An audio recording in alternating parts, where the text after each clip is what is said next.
From fabulous Las Vegas, Nevada, this is Pod Therapy. Real people, real problems, and real therapists. You can submit your questions anonymously at podtherapy.net or email us at podtherapyguys@gmail.com. And now, broadcasting from the SJ and the Ruckus Podcasting Koi Pond Studio bullshit thing. That's Jim, that's Whitney, I'm Nick. It's time for Pod Therapy. Thank you, Nick. That was an excellent introduction. And actually, when real Nick arrives, or Nick Prime, as some call him on the internet. Nick just had to run out. Nick just left after doing the intro. He's going to be back in a little while. He'll be back. Okay, good. Yeah. Okay. Yeah. He was running late. He wanted to come in and do the intro, and now he's back to running late. Yeah. Do some loops around the block. Yeah, he needed to immediately. We don't broadcast that we have teleportation technology. No. Because it is top secret. I mean, our Patreon does very well. Yeah. Patreon.com/therapy. A lot of people don't know about Help the R&D. Help us improve the teleportation technology. Right. The R&D department of Pod Therapy. We invest, okay? We believe in the future, okay? We don't pay other bills. We get this one done. Well, friends, welcome to some summer programming of Pod Therapy. 9 seasons in. We've still never missed a week. We always get a show out. That's right. Even when we have to do summer schedule, which means we've got some travel coming up between the hosts. It's hard to get us all in the same place at the same time. We don't want to have to go back to Zooming it. So we are doing some pre-recorded summer episodes. It's going to be a little bit abbreviated, a little shorter, but we're still going to have a really good time. Make sure that you're still getting that earful of Pod Therapy. To our patrons, you're still getting the episodes the day that you get them. On Wednesdays, you still have access to all the fun stuff. We might still have some summer content rolling out, but you won't get that pre-show hang. We do have to cut it short. That's just thanks for loving us into the summertime. In my mouth. Oh, good. I'm glad we still have drops. That's great. I mean, you have to get out and do your work. I have to do my work. Yeah. My other job. Yeah. Papa gotta make money. As I tell the children every night as I leave with my mouth full of lipstick, they know what Daddy's doing when he puts on the stilettos. That's right. And he heads out to the street. I don't like to go far, though. I like to go right out to the corner in front of my street. I want... Because also, you just stand in front of your house. Yeah. It's like a lemonade stand. It's just a quickie. Jimmy's Quickies. What do you charge? Not enough. I'll tell you that right now. But I do accept Venmo and food stamps. Good. Okay, so whatever you got, I'm not turning it away. Do you remember Jerry Springer, talk show host from the 80s and 90s? I recall. Heard of He's him, big guy, big deal. I believe he was average sized, but go on. He was, He got busted, I think, in the late 80s or early 90s for hiring a prostitute. Okay, as one does. The way he got busted was he paid her with a check. Oh, okay. check. Yeah. It was a different time, though. Yeah, it bought groceries. It wasn't that different of a time. Okay, all right. Well, it was a different time, but not the pay a hooker with a check time. What makes me sad is that he got in trouble for this instead of being seen as an honorable man who pays his bills. That's right. You know? That's right. That's what I believe see. he was a politician. I was just going to say, wasn't he the mayor or something? Yeah, he was like governor of Indiana or something. No, he was the mayor of Cincinnati. That was it. He was the mayor of Cincinnati for a little while. Yeah. I don't think he was ever a governor. I don't think he ever got bigger than mayor. Yeah. No, a Pod friend of Therapy mine from there said that, and I was like, what? I was weirdly friends with Jerry before he died. Was that your check? Were you it was my check, yeah. Oh, Jesus. Yeah. Okay. No, I did America's Got Talent with Jerry. He was great. He was the host. He was the host for America's Got Talent at the beginning. Right. And he was fantastic. I loved Jerry. He and I hung out after the shows often because his wife had a gig. She was either teaching night school or going to night school. I don't remember which one it was. It's been a while. But she would get done like an hour after our show was done. Nice. And then she would come pick him up. So he and I would go sit at the bar in the casino. Yeah. He didn't drink, but he would smoke a cigar. I would have some drinks, he'd smoke a cigar, and would chat while we waited on his wife to come pick him up. There you go. It was great. I loved him. He passed away. I was very sad. Pod Therapy, I think, strongly pro-sex work, strongly pro-TV hosts who become politicians. Other way around. Yeah. Is that what politicians who became TV hosts? Okay. Yeah. For that, in moderation. Actually, now, what we're seeing a lot of now are TV hosts that become politicians. Yeah. We are seeing a lot of that now. Yeah. And that is not doing well. Yeah. But that's what he was. He was a TV host who went Hegseth was a TV host, right? Wasn't he a Fox News guy? Jerry was a a politician first? Yes. Oh, and that's when he got busted for prostitution. I believe so, yes. All right. Which And he led was to also the like Jerry a Springer serious... show. Way to get a second No, act. he was a serious TV host for a while. That's right. He was a news anchor. That's Well, right. I think he was a news anchor, but he also had a serious talk show. Wow. You remember the Donahue show? You remember Phil Donahue's I old remember show? Phil Donahue. He was modeled after that. Oh. It was definitely like serious talks and just Something new like every day. yeah. Well, and way then, to get and a then bounce like back. When his show got insane, Yeah. that's when he started getting ratings. They're like, let's Rest fucking in go. peace. There was a while Jerry that they were ahead of Springer. Oprah. Like the Jerry It Springer was way show was more ahead of watchable. Oprah. Yeah, for it a was I while. way loved more that show as a watchable. kid. Oh my just so gosh. great. Just So great. Yeah. Jerry. Rest in peace, Jerry. We've got some great questions for today's abbreviated show, and we're kicking off the order with Burned Out Social Worker. I wonder who this is from. Hello there, Jim. I'm right next to you. It's me, Whitney. Oh no! Oh, shit. She works Whitney, you don't have to part. send in letters. This is anonymous. Okay. Oh, sorry. Oh, fuck. brought it up. That's my bad. That's my bad. Hello there, Pod Therapists and Dr. Jacob. Good evening. You guys are awesome. Thank you so much for all you do. Please feel free to edit this letter for content/clarity or whatever you think is necessary. Here's a little behind the scenes look, writer. Nick never fucking does that. Ever. No. Ever. No. Nick But I- auto-generates It's trivia sweet on the that you way say in. that. But I and like sits down. when everyone volunteers it. Okay, yeah. I'm glad that people I do let like us when know. people are like, "Oh, feel They're free to edit mindful. this." They're Yeah. mindful. Yeah. Love We that. may or may not, but Yeah. they want us to It's feel always free. funny what they think is long. You know what I mean? They're like, oh, yeah. this is so long. I'm like, no. Is that how all men are to you? It's just in my mouth. They think they're they're so like, I'm sorry. long. I know this is a lot. And you're Yeah, like, it's super oh, long. yeah, no, I'll be okay. Thanks, though. Is it in? It's in, right? Okay. I've been a licensed therapist since 2015, and I've run my own private practice since 2019. Because I'm a bad boy. There it is. It's been a successful practice, both financially and in terms of client outcomes. I specialize in trauma treatment, utilizing various modalities to keep clients or to help clients overcome the impacts of single incident or complex traumas. The work gets heavy. Over the last 2 years, I've become increasingly burnt out. This shows up for me as low energy for the work and feeling increasingly frustrated with slow progress, challenging client personalities, and dealing with insurance. I find this is leaching into how I see the world. 5 years ago, I would have considered myself an extremely optimistic and compassionate person. Pretty much everyone I know would say that I'm kind and thoughtful. But in the last 2 years, and more so lately, when I look around, even at strangers walking on the street, I notice that I feel annoyed, have judgments, and just wish people would go away. Some of this is probably due to the state of the world and the political atmosphere that we live in. I'm also a parent of 2 teenagers, one of whom has a learning disability, and my marriage is stable, but not always easy. I feel like I'm turning into a pessimistic, unhappy lady. I'm still holding it together on the outside. People still describe me as kind and thoughtful, but on the inside, my internal dialogue is becoming more and more negative, upset, and pessimistic. I cry a lot more often than ever. I notice what I call the suicide radio station turn on in my head, where I notice my voice telling me, what's the point? Why am I still here? Why even do this anymore? I wish I could fall asleep and never wake up. Just to be clear, I'm not actively suicidal. I don't have any intention to act on any of these thoughts, but it's quite stressful to hear this radio station in my head more and more often. I've been to therapy myself over the years, and I do have a professional consultation group where I can bring issues related to clients and burnout that at least helps me stay effective with clients. But to be honest, I've gained little from therapy myself. The most recent therapist I worked with basically just nodded a lot and validated my feelings, but nothing changed. I worked... Huh. Have you met this person? Uh-huh. Oh, okay. Oh, great. No, good. Uh-huh. There should be You're a right. reel of just you doing that we just play. Oh, yeah. That would be a great Jacob drop. I worked with a more skills-based therapist a couple of years ago, but when I imagine reconnecting with him, I just think, I already know what his advice is and I already use it. And yet I'm still struggling.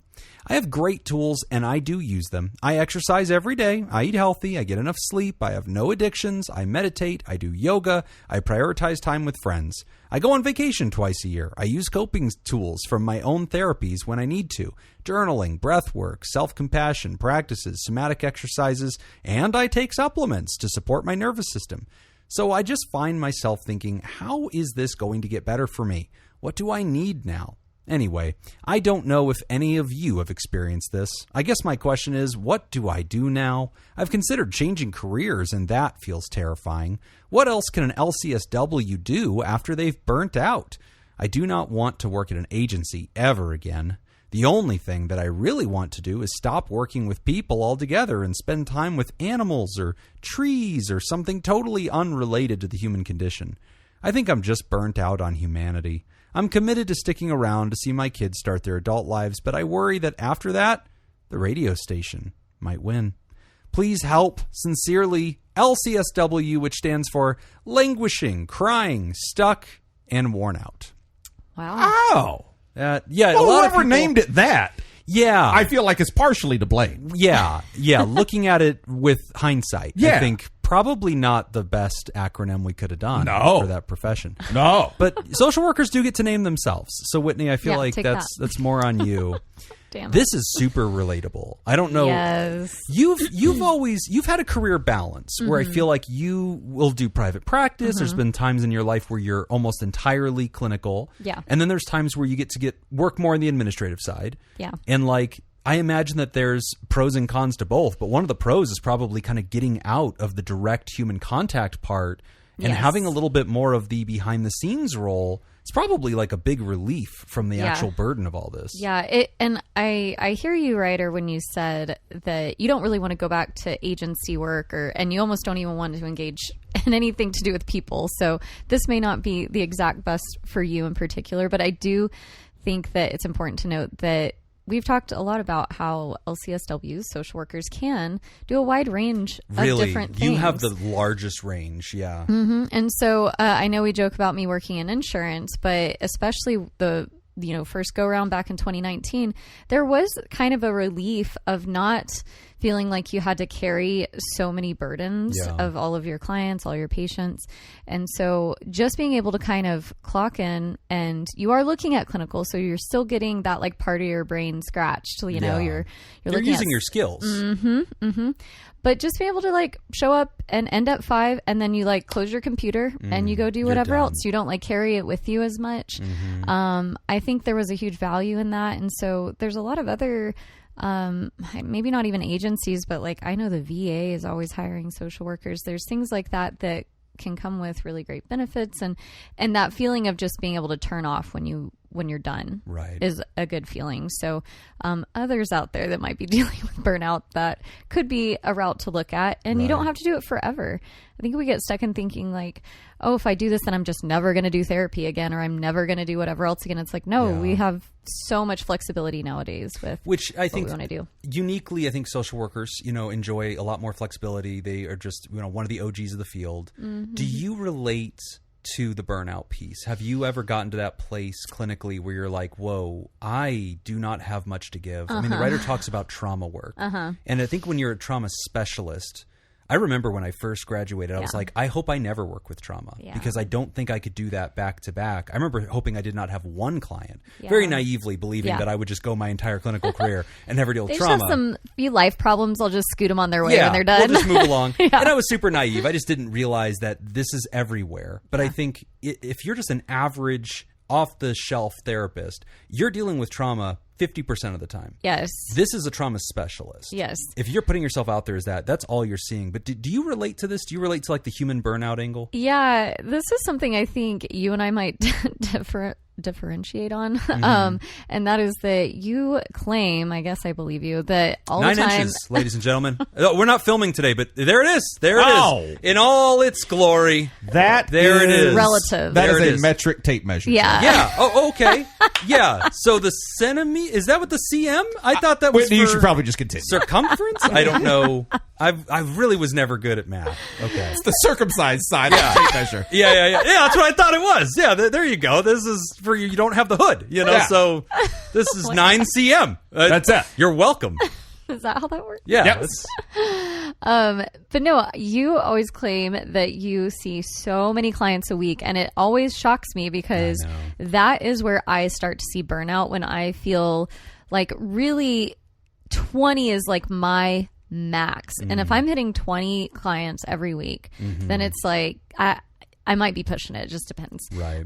Then I find myself maybe hoping a client cancels at some point because I'm just tired, or I don't feel like I show up as my best self. And that's where you see burnout, in my opinion, for myself. And everyone's different. So if you're out there and you're a therapist, you pick how many clients that. Well, a lot of agency people, that's the norm. And that is the burnout. In agencies, I remember at the foster care agency, 25 a week. They're you have to, and we had to drive to them. So I'm like, that includes my commute time. 25 is not very much at an agency, but you're driving to them. Yeah, we're going to the foster kids' homes and stuff. So there's a lot of commute time in there. Yeah. And a lot of them are all in school, so you have to cram it into like after school. Right after school. Oh my gosh, it was stressful. You long for the summer because you can actually like have a full work we day. can start at 8 or 9 a.m. Great. But like an agency outpatient therapist where you're working with adults or people come to you, my new graduates, the average ask is like between 30 and 35, and that's for them to get clinical supervision included in the job. 30 to 35? Dude, this is the criminal reality that a lot of mental health lives in because they're getting compensated at 50 to 60K as their salary. And they're doing 30 to 35. Those are the sessions. Now you add the notes. Yeah. You add hours of clinical soup. Assessment. Right. All the office work, all the case management, Discharge all the summaries. phone calls. They have to make their own calendars. Like they're taking their own appointment. It is a lot. And like that's on top of the human like effort, right? And the emotional labor of the work. Yeah. It's a tough field. And like this is where I think the writer and I probably relate is the aspiration of a lot of therapists, a lot of my students. Like once they get into the agency work and they grind and they get like chewed up, the aspiration is I need to get into private practice so I can survive on like 15 to 20 a week. Yeah. And in most cash pay private practices, that is the national average. Is if you do the polling, you'll see that like 15 to 20 is like a number that a lot of them want to live at. Yeah. And people go, ha, ha, ha, that's like part-time work. It's like, it's absolutely not. It's not. That's 20 hours of the hard part, right? Yeah. And then there's all the rest. Like if you ask any person who has a job in America, like 40 hours of your week is not the part where you are clicking buttons and like rapidly doing your hardest job, part. You're not sitting there the whole time. Right. Like, there's other parts where you're not staring into the light, right? And like that's the part where we are. And then, but yeah, and you're right. Like I average a little higher than that. It depends. I mean, you have a lot of other things going on, so I'm sure it matters. Well, I do. But like, what's weird for me is like, for me, I've not usually, there's a different kind of burnout that will come whenever I have a high caseload. But for me, the trauma part, I think it's manageable almost because one hand washes the other. Like I'll leave my 3 o'clock session. Maybe that start was jacking it. Start furiously. It washes. Yeah. Term You gotta wash that. Yeah. But like for me, I might leave the session where it's like traumatic and like that was really heavy or something's going really difficult about it, and I'll jump into my next session, and the next one actually relieves me of the last one, right? Because there's a new problem. Sure. And so sometimes it's like, oh, this whole case is a different case. I just left from this type to this type. Like it's a whole different type of person. We're dealing with a different thing. And so like where I would sometimes, when I was at like my peak and I was doing like almost 60 sessions a week, the one thing I did have to be mindful of, and I usually didn't have full control over my calendar, but where I would try to be mindful is try not to do deep, heavy trauma work back to back, or try not to end the day on it. And like those would be things that would help me. But for me, ironically, having more sessions didn't necessarily, it actually in some ways inoculated me against some of it because there was so much to remember in the day that my brain almost couldn't hold on to whatever was crazy in that day. And I just kind of like walk away. It was a different kind of burnout that would come from that, just like hard work burnout. But what the writer's going through, I think is a really normal thing in the field. Like we talk about the turnover, we talk about burnout, we talk about vicarious trauma. We've done deep dives on that. And I also appreciate what the writer says with, look, sometimes it's really hard because you do what you're supposed to do, right? You go see another therapist. You do the personal work. I'm eating healthy. I'm sleeping. I'm exercising. I go to a professional consultation group. I take vacations. I know all the skills that the next therapist might tell me. And I've done the emotional yoga of sitting in session and crying and just letting it out. And here I am, and I'm still weighed down with it. And I think that there's a lot of truth to that because sometimes those other interventions do help. Sometimes you do get to the end of that process and you go, I've taken away as much as I can from this. And what I'm still experiencing is what's left over. And like, that is a real place to get to. And there's people that do 20 years of construction and their knees give out. Right. And like, there is no amount of physical therapy they can do to prevent the wear and the tear. The body gives up. And there is a part where I think like your psychology has a breaking point And you can reach a place where it's like, I cannot continue to do this. Mm-hmm. And when the writer talks about being stuck in private practice, I like the suggestion of there might be other jobs, but sometimes what happens in private practice is you get attached to the golden handcuffs. Oh my gosh. Because then you're like, okay, I worked hard to get to this place. Yes. I've done it. I've earned this. This is in this field. This is the preferred job. Yeah. I got it. Yeah. But now I'm successful at it, and now I can't leave it, because if I leave it, I'll work twice as much, have new burdens, and probably make less. Yeah. It can be, yeah. It's complicated. Mm-hmm. So sometimes the answer isn't just I will leave. Oh, sure. Sometimes the answer is I have to leave the entire profession. I would ask, this is interesting because I kind of hear you saying like this internal pull is happening. And because you're doing all these other things, right? Because you're, doing all the things Jim just stated and reminded us, like you're doing all the things right to relieve that stress, but it's not really working. I mean, the other thing I heard you say was that it scares you to just leave in general, to start over. And I'm kind of curious, what does start over mean for you? Like, right. What is internally going on there that is like pulling you away from therapy? Because at some point, if I were your therapist, I'd be asking you that, like, well, let's listen to our bodies, kind of like, let's listen to what's going on there and maybe dive into that instead of worrying about what are we scared of or I just don't want to do X, Y, or Z. Like, what are we being pulled to do? Which I guess you kind of said I want to have nothing to do with people and like run in the grass or something. I'm trying to go back and look. Like, I don't know, go work as a park ranger.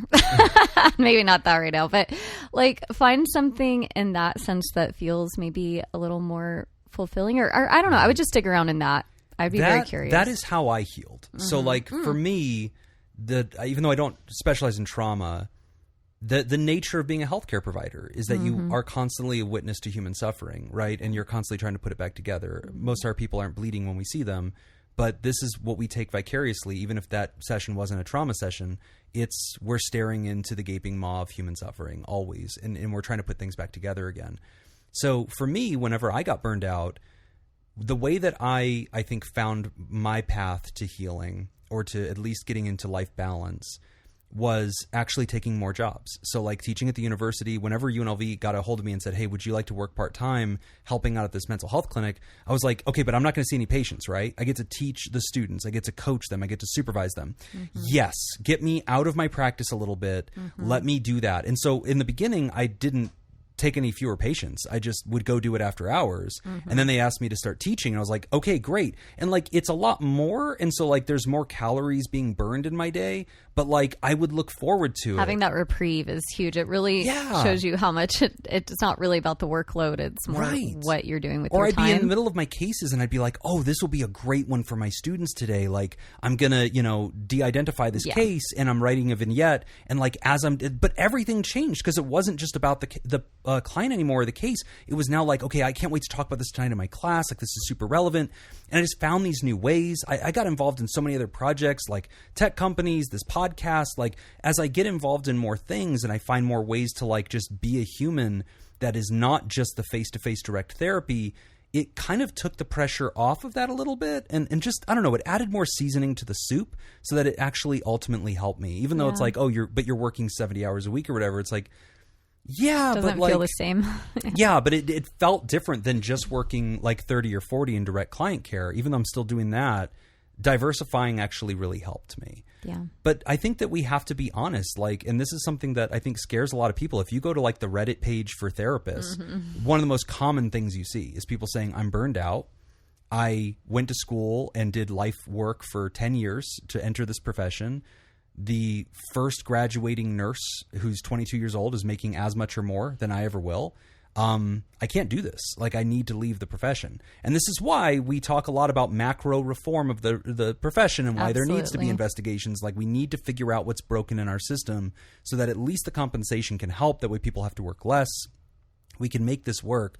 But I also think we have to sometimes be honest with ourselves and admit openly. And this is always hard for me to admit to my students because I'm like ray of sunshine. I always want to come in and be like, oh, we got this. Like, you're going to love this profession. It's awesome. But then I have to be honest when I read letters like this and say, Yeah, you may end it. Like, you may not end your life. I was like, you whoa. may end the profession. You may get to a stopping point where you may. advocating for suicide today. Just, you know what? I'm going balls out. I don't care anymore. But no, like, you may get to a place where you're like, I do need to be done, or I need to switch lanes in this profession. I can't do direct client care anymore. A lot of veterans in the profession move into administrative roles. They become supervisors. They become directors. They sign the notes. They read and coach. What about research? It's hard to switch roles into it because in our field, either you graduate from school and go research or you graduate and go clinical. But it's what about, rare that you I don't mean switching fields into just purely research, but what about adding some research into part of this? It's hard to get paid. So like to get paid for research, you usually have to be attached to a university and you usually get like grants. And it's a hard field to get into. Like for me, I'm an adjunct. I'm saying research. He's saying something else. Like write a book? I'm thinking more like a paper.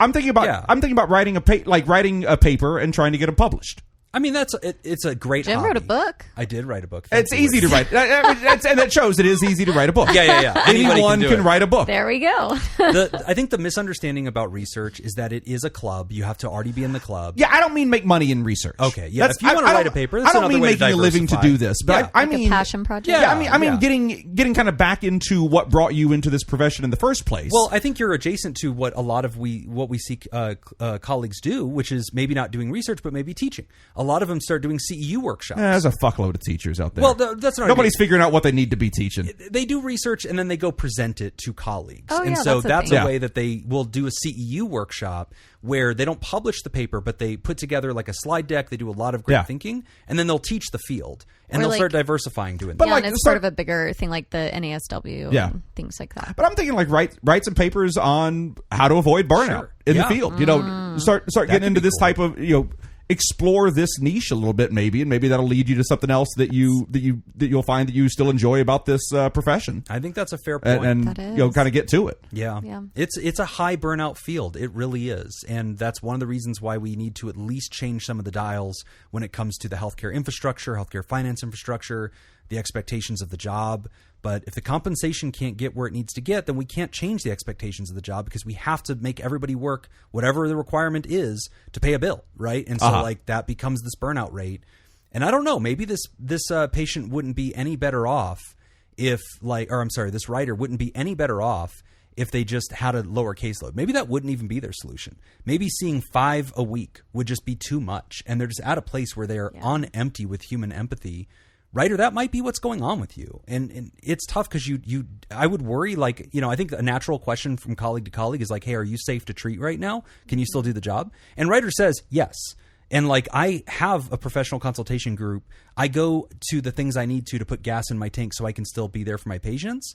But on a human level, on a personal level, I'm on empty afterward and I don't have anything left. And writer, I think the most serious thing I heard in that is the suicidality part. And when your kids leave and you're kind of done with some of those family obligations, obviously, if you're ever at a place in your life where you're considering death because of your profession, it's time to switch your fucking profession. It's time to sell feet pics. You can do that for a while. You can float on feet pics. Oh We've my all done gosh. it. Go on, Whitney. No. Whatever you're about to say, I'm here for it. No. All I know is I was just having a feet pic conversation last night with friends, and we were discussing how many of our friends have done feet pics and things like that. And it's not a small. It is a small number, but it's not as small a number as one might expect. Yeah. No, someone just sent me a little TikTok on how to. This is how you make money with feet pics. I was like, okay. Yeah. Oh my gosh. And in the airport yesterday, I had a random stranger sitting across from me say, I love your toenails. She's like, your feet could be like model feet, which they cannot. Let me just preface that we really can quick. see them right now. Yeah, they're not. Hard agree. I'm holding in the vomit. Yeah. But I was like, and then I was like, maybe I should cover these up next time. If you're a patron, you usually see the video show. We don't have them because of the summer schedule, but you can't see Whitney's feet. And we did that on purpose. The original camera footage, we had the whole... It was bad. She has those long curly nails that you usually only see on hands. They tap the ground when I walk. Yeah. Claw. I think eagle claw might be worth it. So comparison. Yeah. Writer, I'm just glad you're talking about it. You're normalizing this conversation for the field. Obviously, you're a seasoned veteran of this profession. You've seen people burn out. And if you're at a place where you're at the end of this, It sucks because it's hard to tell somebody who's worked in a specialty their whole lives, they've done all this work, hey, maybe just change careers. Like you tell a surgeon, hey, maybe just go deliver pizzas now. Yeah. Nah, fuck that. We advocate against that all the time. We advocate against not being like your job isn't you all the time. That's true. Just because you happen to have the same job as the fucking host doesn't mean that it's different. I agree. Like if you need to get a different job to be happy in life, get another job to be happy in life. Well, if it comes into survival or your job, there is no question. Yeah. And honestly, I'm thinking about like the research stuff and the papers and everything really as an avenue to see if you can find other aspects of this job that you still like. Right.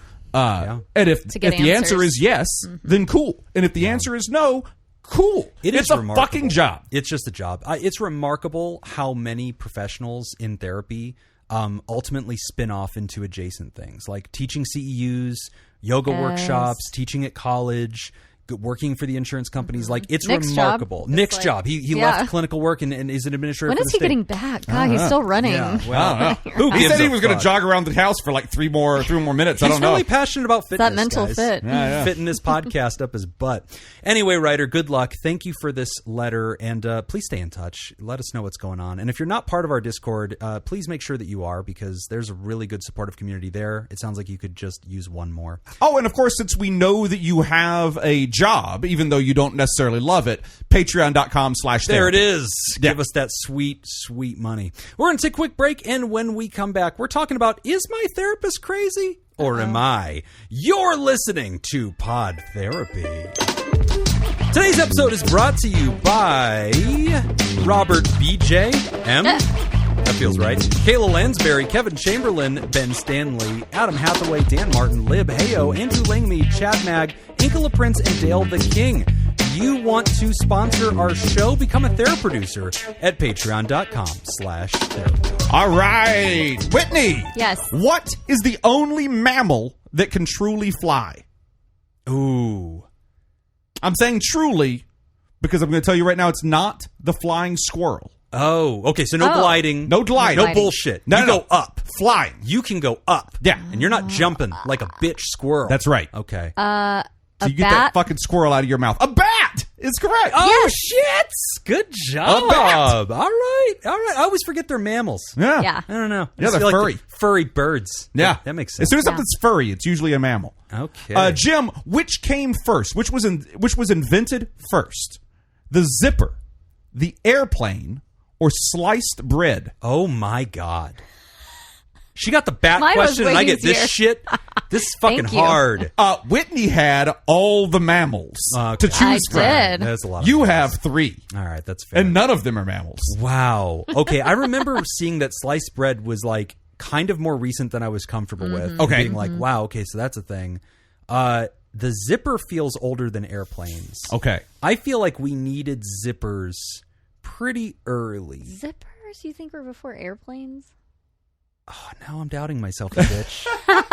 It's your jankety ass toenails. Well, You gotta tell me this. Click, click, click. When was the airplane invented? Yeah. You know. I don't expect you to know it. Oh, okay, Yes. good. Yeah, no, yeah. Like, what do you think the there was airplane was invented? there's pictures of it, Jim, right? yeah. I've never seen pictures of zippers, so I know. not old timey zippers. Okay. I know so I there think they aren't. came first. Give me zippers, baby. Zippers came around in 1913. Oh.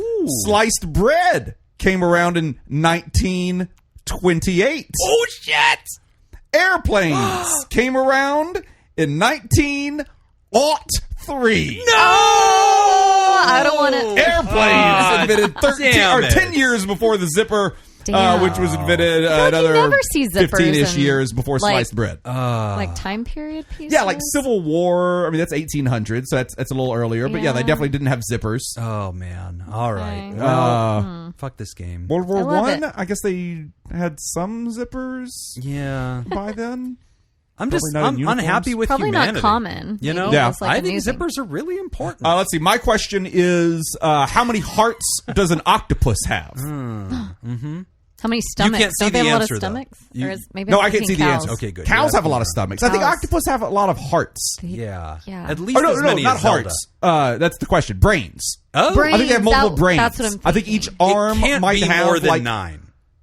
No, I don't think more than 9. That would be silly. Yeah, per arm plus the head. I think that's it's kind of the max. I don't think you hearts, go above that. You don't need more. You don't need that many hearts to pump blood around. But if you have more than one, where are you putting those bad boys? I'm going to go. I'm going to go out on a limb here. Okay. And I'm going to say 1. Ooh, it's a trick question. I'm going to say it's a trick question. It's all 1. right, and the answer is 3. Okay. Shit. Yeah. 2 pump blood to the gills, great. and 1 pumps blood to the rest of the body. Huh. Well, wow. there you go. So you got 2 hearts for the 3. gills, and then 1 for the rest of everything. I did not see that shit coming. I don't have any hearts for my gills. I thought it was 1 or 8. I thought we were Nowhere going to be between. There was just no gray area. 3. For I me. wouldn't have gotten to 3. Yeah. I was not gonna figure out Doesn't that it feel octopus have weird? 3 hearts. It feels weird. It's like, why that? Why 3? Yeah, why 3? Why not 5? Why are there 2 just for the gills? Yeah, this is seems like overkill. I don't know about this. We might need to do some research. I we're not gonna continue do that. under protest. Next question in this abbreviated summer show: is my therapist crazy, or am I? Dear Pod Therapy, a couple of months ago, I finally did it. I started therapy. Woo! Awesome. Things seem to be going well with the therapist until yesterday. Uh-oh. For context, I'm happily married. We have a baby, and my husband has children from a previous marriage. All right. Co-parenting with the ex is amicable as possible. To be blunt, she was abusive during their entire time together. Okay. But domestic abuse against men is not really taken seriously. So even he didn't realize that until after the divorce. He doesn't like to talk about it, but most of his family agrees that she's not a good person, the ex. At least they know he wants nothing to do with her anymore, not even hear her name in conversation. My in-laws complained to us about the state of her house and the way she treats the children all the time. She's always too busy and too tired. She blames all her mistakes on her ADHD, including how she treated my husband in the past. Bottom line, he has made it crystal clear to his family that he does not like his ex, doesn't want to be around his ex at all, and just keeps civil contact with her for the sake of the children. The issue is that his family still has a relationship with the ex. Even after we got married, they invited her for Christmas at the grandparents' house. Oh, that's a lot. My mother-in-law keeps family pictures with her in the living room, which my husband already explained how much it makes him uncomfortable. Yeah. And how disrespectful it is to me, his new wife. Yeah. Recently, we were invited to a family vacation. We said yes at first, but there are many issues that will possibly prevent us from going. We're trying, but there's only so much we can control. When my husband absent-mindedly mentioned to his ex that we might not be able to make it to the family vacation, she called him selfish for not sending the kids with his parents anyway. God forbid a father take time off work to be with his own children, and then suggested that she should go with them instead on the family vacation. He left that conversation pretty upset and concerned about what she might do. So he called his mom to tell the absurd thing that the ex had just said. What he got in return was a whole lot of silence and I wouldn't mind it if she went with us. Oh my God. And somehow my mother-in-law doesn't understand why we are so upset with her. That's better than what I thought that was about to be. I thought for sure that mother-in-law had already invited her. That's what I thought too. I thought for sure X was already coming. Yeah. Well, we did. Yeah. This is already better than I expected. Oh no! See, Ryder, it's already looking up. It's looking up. It's better than it's already better than what I guessed it could have possibly been. Now, when I told this to my therapist, we had an argument. The same conversation about respect and boundaries that I keep having with my mother-in-law, I also have with my therapist, and she doesn't seem to understand the problem. I don't know why, and if it should be this frustrating to get my therapist to be on my side, if something that seems so basic. I don't mind that my in-laws have a relationship with my ex, but I do feel disrespected when they go above and beyond not to hurt her feelings and to make her feel involved in the family, even when it means hurting my husband and me. Meanwhile, my therapist is treating me like I'm completely inflexible, and I'm tired of rehashing the same issue almost every session instead of focusing on my actual goals. Yesterday, I felt worse after our session. The rest of the day, I was spiraling, questioning my own worth and values. I'm still spiraling, so much so that I decided to get a sanity check from my favorite therapist, and most importantly, my favorite life coach. Yeah. Many years ago, another person wrote in about their partner's family, inviting his ex to family events, and how to stop that. Jacob wisely told her to have a baby. The advice wasn't for me. Jacob's face. I wish we were on video for that. His eyes hide. Stick it to them by having a baby. Good. I like it. That advice. I always like weaponizing babies. Yeah. Which, very on brand. Very on brand for Jacob. And let me tell you, it works. I do not need to verify that he advice. gave that advice. Yeah. I definitely I stand by it. Jacob wisely told her to have a baby. The advice wasn't for me, but I took it, only to have it not work either. So, guys, what am I doing wrong? How do I convince my therapist and my mother-in-law that we deserve some respect from this family? Is this a cultural barrier? Because in my culture, this would never be tolerated. I wouldn't even have to explain it. And should I even have to do the work of convincing her to be on my side on this? Or do I need to just calmly terminate my work with my therapist and find somebody else? Thank you, Anonymous. Ooh, there's a lot of questions in there. Good There's a lot of night. things to comment on. I want to know if your therapist is genuinely pushing back against what you're saying, or if your therapist is pushing back to push back and make you have a conversation about it. I was kind of wondering that too. They're misreading the room, whatever they are doing. That's the thing. Yeah, I agree. clearly. I do agree with that. 100%. Yeah. No, the therapist is fucking up. When you hear the snapping sound, stop bending the stretch. Yeah, stop. Right? Yes. That's enough. Yes. They can only stretch so far. We've been there. We've all been there Sure. where you're like, hey, and then I'm gonna try something the here. client's like, Yeah. I don't want to talk about that. All right, yep, back Noted. off. And we talk about it next time. Like, Yep. hey, yeah, I pushed too hard. Like, let's back up a little bit. Oh, can we just take a second? What the fuck? What my the fuck? I mean, gosh. let the therapist decide. What the fuck, family? I know. Okay, like I'll tell you, when my parents got divorced, my grandparents, my dad's parents, loved my mom. Yes. Okay. And I have a similar. and had two kids, had me and my brother and everything. And my grandparents, my paternal grandparents, stayed friendly with my mom. Mine Sure. too. Yeah. Okay. They didn't invite her to like family functions that my dad was also going to be at. Right.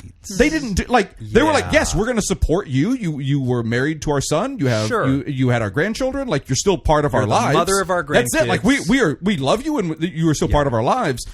But there wasn't like Rub your nose in it. this is Well, especially this is a lot. in this case, writers like this person abused So yeah, my that's husband. the biggest point. Yeah, here, he's a victim of domestic violence. Yes, and this is not dismissing that, but you do say in your letter that people dismiss that. Yeah. And so expecting them to not dismiss that is probably unfair. It's pretty on brand already. Yeah. They're pretty. Yeah, and like you're they're absolutely going right. they're going to dismiss the thing that society also dismisses. And I appreciate that we're shining a light on this because we don't get to talk about this enough. But like, I don't know if Whitney, you've ever seen this, but I've had male patients that are victims of domestic violence. They have a hard time taking it seriously with me, even as they are weeping and being so ashamed and frightened. But they are afraid to get medical care. They're afraid to call the police. They're afraid because oftentimes they're afraid they will be the one who's arrested. Yeah. Even though the other person doesn't have any wounds, like Right. who's going to believe me, kind of thing. Yeah. They're ashamed. They don't want to tell their friends about it, and a lot of times they don't want to tell me about it. And I remember the very first time that a male patient told me this. I remember You laughed in their face. not quite. You're not far off. You're not far off. To my great shame, I was a new therapist. I didn't laugh. Yeah. But I didn't. You're a baby therapist. I was a baby therapist, and I planted noticed some cocaine I on noticed how calm I was. I noticed how I was like, oh, that sucks. And it was like, telling me about their wounds, telling me about what had happened physically and how it had been this whole nightmare and almost got in a car accident because of the abuse and what was happening. And I remember just being like, oh, geez, that really sucks. And I remember how quickly I was prepared to talk about something else, to ask a follow-up in another direction. Sure. And afterward, I was chit-chatting with another therapist in the building, a veteran female therapist. And it was like, how's your day, Jim? And I was like, yeah, I had an unusual one today. First time I've had a male with domestic violence. And she had enough foresight to say, hey, can I ask you some questions about what that was like for you? And I was like, yeah. And she like asked some good probing questions. And she was like, This woman immediately went, "You fucked that up." I'll bet you fucked it Let up. them ask questions that you realize. She you was fucked just like, it up. yeah, I'll bet you fucked it up. And she was like, can I ask you I want you to just do a thought exercise for me for a second. I want you to thought just for a exercise. minute, imagine Use your that brain. was a female. And she told you about how her husband was punching her repeatedly in the face while she was driving in the car with the children and almost got in a car accident. how do you emotionally feel right reaction, now? Yeah. And I was like, I want to kill that man, and I'm thinking about her safety, and I'm thinking about her children, and I'm thinking about all this stuff, and this cannot stand. We have to. It's just like, did you bring any of that energy to this guy? Yeah, I was like, no. It's hard. Yeah. I was like almost about to ask him, so who do you got in tonight's game? You know, like, I mean, right, was we're building rapport. That ready to pivot, right? But it's like, so to my shame at that stage of my career, that is how easy it is to dismiss this. And to validate Jacob's point, even though the grandparents are on the wrong side on this, this is a cultural problem. It is a societal problem in a way the writer wasn't even asking about. The writer's thinking like boundaries culture, but no. The way we normalize also violence boundaries against culture, men, by the way, as well. Probably that also. too. Yes, but also there is this as well, and it is ignored. Violence against men is ignored, and I assume it's because you don't have as many men die from domestic violence as you have women die from domestic violence, and but it's also severely injured and all that. I bet. Yeah, I bet it is. There's some progress. I have like a mutual friend's close friend who got arrested for throwing a vape pen at the direction of her partner at the time, and she admitted it. She was like, well, yeah, this is what happened. The police arrested her, took her to jail. I was like, all right. They aren't playing. I was like, all right. So yeah, I mean, there's some, and I don't like those arrests either, because I'm like, now you're just arresting someone to make a statement, and like, shut up. I know there was some nuance to it, but I was like, damn, all right, they just took her ass away. Yep. Gosh, so my initial surface level thought is definitely a little more on par with Jacob, where my mom and my paternal grandma like went on ski trips, not with my dad or any other family, but you know, they did their own thing. And my grandma definitely invited, because my dad was one of like many boys, invited exes of like my cousins' moms, you know, would invite them to like Christmas, because they were big celebrations, and typically that may be their only child or things like that. So I do see that there can be some nuance. This is wild, the whole story. I mean, adding in the abuse, adding in like, oh, we would like to invite her on fucking vacation. No, you just get to take the grandkids then. She doesn't need to go. She doesn't need to go. Well, and also over the protest of their son. Yes. Like, if your son asked you not to. If your grandma hung out with your mom, fine. Most people, that's the end of the conversation. That's the part that bothers me, is like, I don't have any problem with either of your family structures that the grandparents hung out with the ex. That's cool. Yeah. But not if your other parent was like, Mom, Dad, this is terrible. Stop. Correct. Yeah. And we all agree that we don't think this person's like a great parent either. And like all this other stuff. I'm telling you, I don't want them around. You're putting their photo in our house, like in our family. What are you doing? Yeah. Yeah, it's a lot. I mean, how to approach that with your mother-in-law? And again, you said you've asked her or tried to set these boundaries. I know you can only have so much time in a letter to write out things, but so if you've already done this, then sorry. But I think finding a way to really sit down and share with them, like, this is really upsetting to us. I always try and you can write this out, because it can be hard to talk to somebody about these things without having it literally written out in front of you, making sure you hit the points you want to hit. But basically describing to them how you feel in these situations and how disruptive it is. And even acknowledging you may not understand fully what I went through. That's okay. You don't have to. Right. But this was very hurtful for us, and it continues to hurt us every time that you do this. Yeah. I wonder how much maybe they dismiss it, like, oh, well, you shouldn't be hurt by that. That's not your place to say that. This is what it is. And if you continue to do that and you continue to hurt us, this is going to disrupt our relationship. Right. I think laying out some potential consequences, because, and I don't know what that is. We aren't making threats. We aren't setting ultimatums. That's the word. Ultimatums here.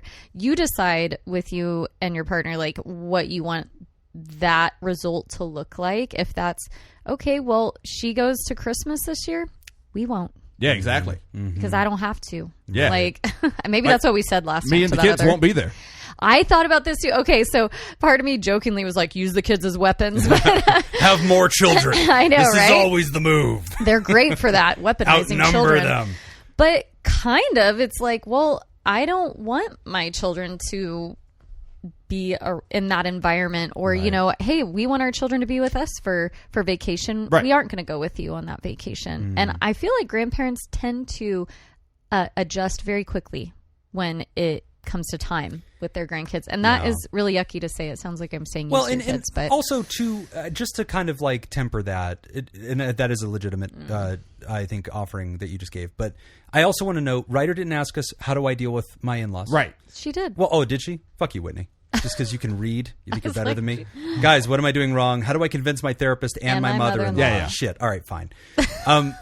Fine. I was also getting ready to pivot back to the therapist too. I did too, because at first I was like, mother-in-law, but I'm pivoting back to the therapist too. I'm pivoting to the therapist because I do think that like I want the therapist who's the ground level expert and who knows all the nuances, knows how the husband feels, right? Because like, what if husband's kind of caught in the middle of this and husband's like, I don't want to make my new wife upset, but I'm also like not a person who rocks the boat, but then like I'm also the victim of abuse, but then like I don't know. So like I could appreciate there could be like a lot of layers to it, which is usually why I want the professional on the ground to be the one to like guide you through the process. But in this case, the professional on the ground is just not invested, right? And like the writer's saying, look, I don't feel heard by them. I don't feel understood by them. I am a big believer, before you quit that therapist, I would want a session to happen where you are very direct. Yes, I thought the exact same thing. And you don't, I wouldn't be very honest. I wouldn't be mean about it, but I would say, like if Whitney were my therapist, I'd say, Whitney, I need to be honest with you about something. I really don't feel like you understand my position. On my side. Right. Yeah. And I really feel like you're feeling the need to challenge me and debate me on these issues when I kind of need to start by feeling heard and seen and agreed with, at least in concept. Yeah. Even if not in execution. If you think, hey, I'm not being very skillful about how to manage this, that's fine. But like, if we do not categorically agree on this, then I wonder if we are, humans who are in enough alignment that we should work together, right? Like if I want to get a divorce and you're like, no, I'm Catholic and I don't think you should be getting divorced. It's like, I don't know that you should be my therapist. Like you're starting to impose values on me that I don't have. Yeah. We need to think about that. I did wonder if if there's possibly a chance the therapist is getting triggered in some way by some of this, because normally we don't know what our clinician, what their personal life is like. So if they're coming off as like, they're probably friends with the ex-wife too. No. Seems like every fucking person is. Right? Or maybe you are the problem. The ex-wife already reached out. The therapist is like, honestly, she's my next session and you're kind of a bitch. Bestie. Yeah, she's kind of great. The therapist is also going on the family vacation. The mom also invited the therapist. This is the smallest town ever. Yeah. I love it. The therapist is the other brother's ex. Yeah, you know what? We approached this question wrong, guys. Can we switch sides on this? I think we're all on team ex-wife and we're against the writer now. I think that's, you know what? You're the problem writer. Everybody thinks it's you. No, but I think having a really stern, straightforward conversation that says, look, I don't hate you as a person. I'm not looking for a yes man, but there is a part where we need to know that we're in values alignment. Yeah. And if we're not, okay, then I think that this is more of a values conversation than a wisdom or psychology or anxiety conversation. Like, you may be the one who's telling me divorce is bad, and I'm telling you I have the right to choose that if I need to. Yeah. And like, this is where we're at. And I've always appreciated when maybe I'm with a client and we start getting stuck in the weeds a teeny bit on what's going on in their present life, for them to just say, well, I really want to focus on my goals. Like, can we switch to that? And I've had clients do that. It does feel a little awkward to me as a clinician at first, but I'm like, oh, they're comfortable enough to tell me, hey, I don't want to talk about this weird stressor in my life right now. Like, let's shift back over to my goals. So either directly talking to them about it, I love that, before just quietly quitting. I think at least try that. See the vibe you get. Because if they are a good therapist and maybe they're just fucking this up right now for a second, we are all human, they will pivot and they will adjust with you and meet you where you're at. Like that's what a good therapist will do. I think that's the best advice. I really do. And this is awkward. At least we can validate you, writer. You're not crazy. No. And I'm sure there's a lot of nuances, and maybe your therapist and mother-in-law and all these people are trying to keep the peace. I'm a big fan of keeping the peace. I get that. I think, family cohesion still makes sense. But there are lines that are being crossed here, especially whenever their son is saying, no, I do not want this human around. They abused me. Please make them stop. And like everybody's just like open door policy about that. Yeah. I don't like the word disrespect here, but it's gross negligence at a minimum. It's choosing to be friendly over if I told my family to not invite someone around who I was in a relationship with, and they did it anyway, I would be furious. Yeah. And it wouldn't be respect, it wouldn't be that other shit. It would just be like, I said no to this. Yeah. What the fuck are you doing? Right. Yeah. No, at a minimum. So Yeah. I wonder too. What Also, the kids thing, like, yeah. the kids thing, you're not holding the kids hostage. Yeah. You're just saying, like, look, if my ex is going to be at this family reunion, I'm not going to be at this family reunion. Yeah. And my kids will probably be with me. Yeah. Right. Yeah. That's the version Yeah. I think of. It's Like- not like using them as a weapon, but you're just like, hey, I don't want to be Right. there, Yeah. and I don't. I'm I not want going to to be with there, my kids. and my I can't- kids are going to be with me. Exactly. Yeah, I can't make this vacation, but I might allow my kids to go with their grandparents. That would be nice. And they're like, great, we'll bring your ex. No. No, that changes the whole vibe of what I was giving my children to, right? Yeah. I was Exactly. giving them sentimental time with my parents, not extra time with my ex, Right. who I don't think is good at this anyway. Yeah. Anyway. So, Ryder, we're on your side on that. Yeah. I'm Well, not. I was. I'm not. Oh, Good. Oh, yeah. Are you out of breath from running around? You're out running around. I don't think this should be the case. Yeah. You've been here the whole time. I don't know if you knew that, but Yeah. We Yeah, turned his the mic things off, you've right? said, they've been horrific. Good. They've all been horrific. And I meant all of it. Welcome, believe it. Nick. We missed you. Am I to understand that we're not on video and this is the nicest I've dressed? Yeah, Yes. yeah. You look gorgeous. Thank you. But, You look very, they'll never very know. handsome. The gown is striking. Yeah. It is. You said yes to the dress, and I love it. Yeah. We're going to take a quick break, and when we come back, we're wrapping up this abbreviated episode of the show. You are listening to Pod Therapy. Today's episode is brought to you by Robert Brownie Jr., Mintz, Kayla Lansford. Sorry, I haven't done my vocal exercises. Me, me, me, me. The lips, the teeth, the tip of the tongue. Kevin Chamberlain, Ben Stanley, Adam Hathaway, Dan Martin, Lib, Heyo, Andrew Langmead, Chad Meg, Inka LaPrince, and Dale the King. Would you like to sponsor the show? Become a therapy producer at patreon.com/therapy. Nick, what is the only letter that does not appear on the periodic table? Would you like multiple choice? Oh, my God. A, A good question. B, Nice! C, Or Q. D, or E. What is the only letter in the alphabet that does not appear on the periodic table? This is the English alphabet for all of our international listeners Oh, geez. who are Well, listening okay, now to this I gotta- show Double with L. subtitles. Now I got to start all over. Ooh, this is a good one. Boy, this is tough. That I like is. this one a Oh my lot. God. That's a really good one.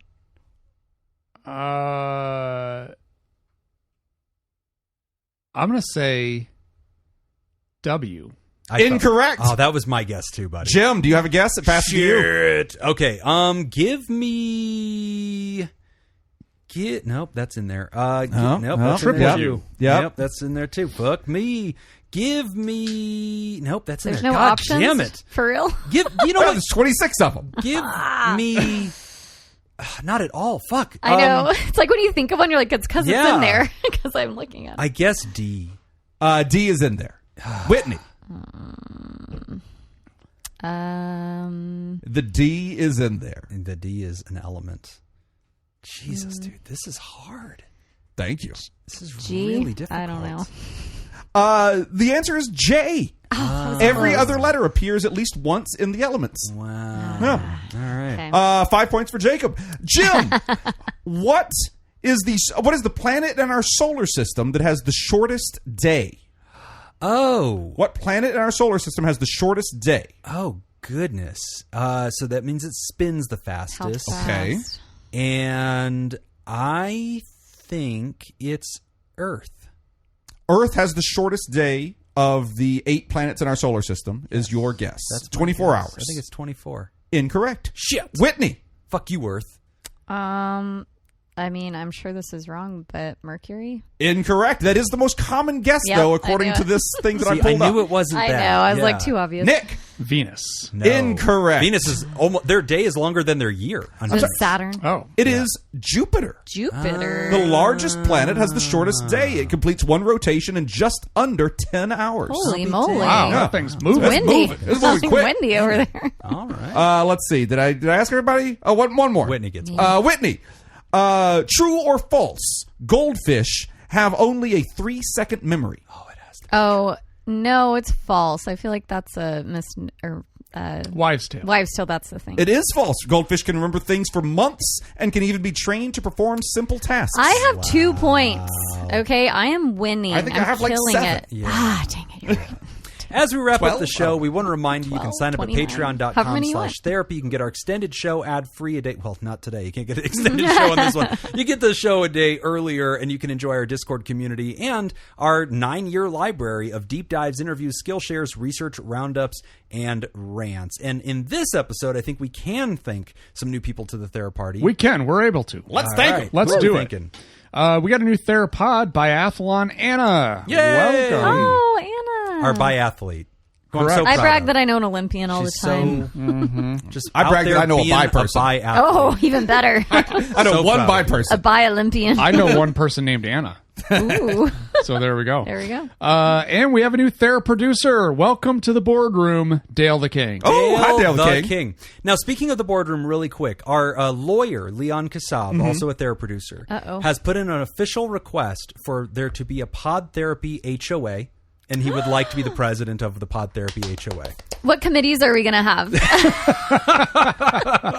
So Leon's asking, and I don't know if he has a quorum, but apparently he wants to form a Pod channel? Therapy HOA. I think we're going to start a Pod Therapy. Yeah, you're right. Let's create it in the Discord. I already have a list of citations in my head. Yeah. People. We need to create the arcs. All right. Yeah. So I think it's a vote for yes from me, and I think the responsibility of the HOA is to issue citations to the hosts after episodes in the Discord. I love that. Yeah. Let's do it. They get to come up with HOA citations. I'm about to be done with mine in July, so this will replace it lovingly. I will take that as seriously as I take my current HOA. Well, when they put a lien on your house, you're going to take them real okay, he's a lawyer. seriously. He will figure out a way. I assumed our listeners could take out a lien on my house. Yeah. Or at least the we should at pond. least give them the power. If we're going to do this, let's I think do the it patrons right. It's got to be legit. Yeah. We have a financial relationship with them. I'm pretty sure they could say, I did not get what I paid for. I'm putting a lien on your house. That sounds right. Anyway, we'd like to thank the benevolent, revered, generous, and flagrantly pro-therapy diehard who loves you all so much they give till it hurts our Thera partner, Pickett. And we want to thank our bosses, the mysterious and shrouded Illuminati members of our fan club, the Thera Producers. Thank you, Jake Schneider, Myra, Robert Brownie Jr. Mint, Smitty Scoop, Richard fucking Macy, Judy Schneider, Malia, Leon Kassab, Carolyn Albert, Kevin Chamberlain, Tess Miller, Dan Martin, Sammy Scoop, Slurpy Kaye, motherfucker, Ben Stanley, Slap in Your Face, Sarah Smith, Adam Hathaway, Byler T, Mike Helm, Oscar Swanrose, Paris, A Sunny Boy, Darren Cunningham, Lib, Sandra McWaffle, Team Monaco, Thunder, Cougar, Falcon Scoop, Heyo, Hannah Marie, Andrew Langmead, Emma Tonka, and Pony Soprano, Alina, Brady Malachek, Chick Fellatio, Gabriel Adame, Sean Southern, it really is, Max the Ginger Scoop, Chad Mag, Adam Warren, Inkala Prince, Sam Cohn, Be Gay, Do Crimes, Ellie O'Dare, Not Kira Knightley, Amy Aardvark, Edgar Allan Ho, and introducing Dale the King. And if you'd like to hear this episode uncut and unedited, and why wouldn't you? And enjoy our spontaneous side projects, go to patreon.com/therapy. And thank you for supporting mental health. That's all the time we got for this week's session. I want to thank our landlords, SJ and the Ruckus, Scenic Koi Pond. We'll see you I didn't even notice. I'm so bad. I didn't notice. Thanks to those of you. The right music, the wrong part. Yeah. We appreciate it. Remember, Pod Therapy isn't something to keep all to yourself. Share us on the world, with the world, on the socials. Tag us on the socials. It's Pod Therapy Guys on Instagram, Threads, and Twitter, and /Pod Therapy on Facebook. And don't forget about all the extra goodies at patreon.com/therapy. Do you want to submit a question to the show? You can ask anonymously at podtherapy.net, email us at podtherapyguys@gmail.com, or click the link in the episode description to be taken to our anonymous Google form. I'm Nick. I'm Whitney. I'm Jim. Thanks, and we'll see you for your appointment next week. I'm so glad you were able to join us. I'm tired. That was a long episode. That was.